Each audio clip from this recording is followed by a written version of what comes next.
I have a dream that my 4 little children will one day live in a nation where they will not be judged by the color of their skin, but by the content of their character. I have a dream today.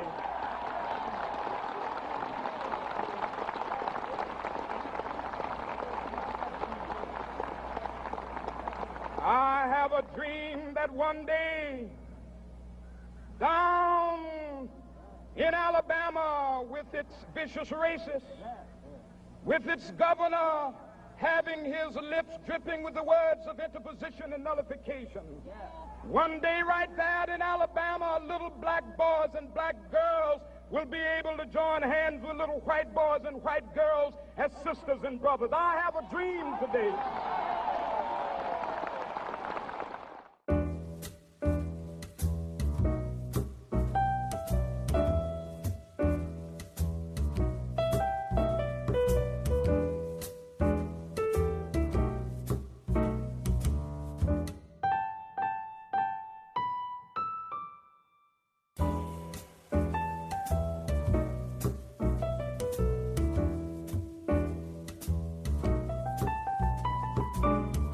In one word, tell me what's the key ingredient of a protest movement. I would say hope.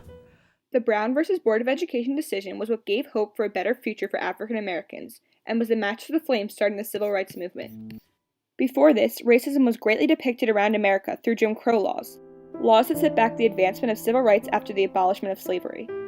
They were put in place with the key purpose of disabling African Americans from living their life equally to white people. These laws stopped African Americans from doing many things. They segregated public places and transportation, like buses, trains, restaurants, water fountains, and even schools. These policies were further enforced by the Plessy v. Ferguson Supreme Court case. It was decided that as long as facilities were equally separate, segregation was constitutional.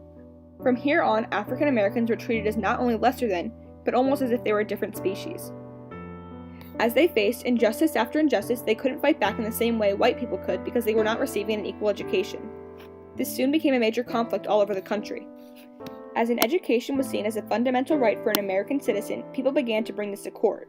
The main question brought to the court was why should African American students have to go to such great lengths just to get an education?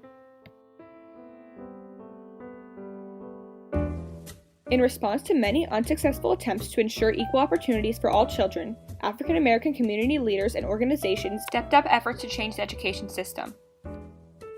In the fall of 1950, members of the Topeka, Kansas chapter of the NAACP agreed to again challenge the separate but equal doctrine governing public education.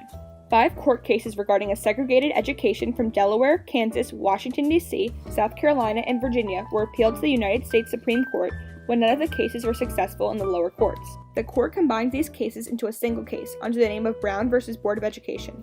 The plaintiffs' attorneys included Thurgood Marshall, the chief counsel, Robert Carter, Jack Greenberg, Charles Bledsoe, Charles Scott, and John Scott. The attorneys argued that the operation of separate schools based on race was harmful to African American children. Throughout the case, they provided testimony that showed that legal segregation resulted in both fundamentally unequal education and a low self-esteem among African American students.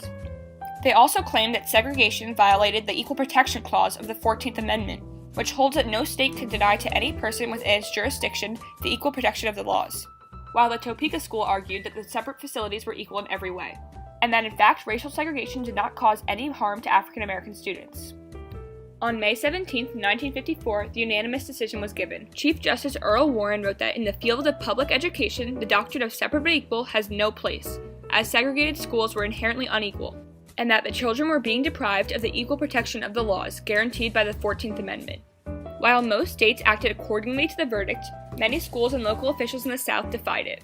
Although racism and intolerance was still very apparent throughout the country, the decision brought hope to thousands of people. The decision was seen as the birth of a political and social revolution, and it brought the values of the 14th Amendment into practice more than 3/4 of a century after that amendment had been passed. The verdict brought white backlash in forms of rallies, protests, and racism. However, this just inspired people to take more of a stand against discrimination. After Brown versus Board of Education, NAACP transformed itself into a mass movement to eliminate all traces of institutionalized racism from American life.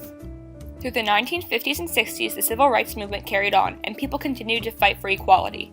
African Americans suffered immense tragedies throughout American history, dating back to the Revolutionary War. However, the Brown v. Board of Education case was a bit of hope that brought society towards a brighter, more equal future, and remains a triumphant time to this day. As time has passed, racial equality has almost been achieved, and more actions are still being taken, thanks to the case of Brown v. Board of Education.